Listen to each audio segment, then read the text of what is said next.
आलीस का मम्मी? आले बाई. काय झालं, तोंड का पाडलंस?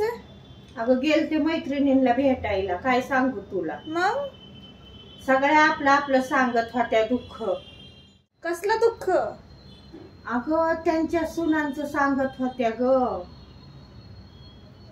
ती काय?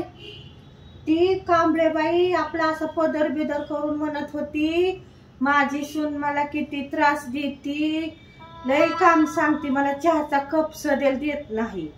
आणि मी काय सांगू बाई आता तिला. त्याच्यानंतर ती सविताबाई म्हणत होती, तिची सून तुला कपडे धुवायला लावती म्हण.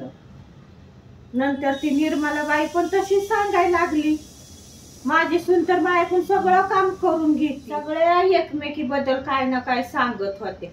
मी बिचारी आपली गप बसूनच होते. आता मी काय सांगू माझ्या सुनाबद्दल? ती मला काय बोलत पण नाही, काय नाही, त्रास पण देत नाही. आता मी कशी तिला सांगणार बरं? मी आपली एकटं त्या झाडांची पानं मोजत बसले होते. लय मला पण सांगूशी वाटत होतं, पण काय करू? कोणाबद्दल वाईट? सुनाबद्दल ग. तुझ्या पोराचं लग्न तरी झालंय का? हा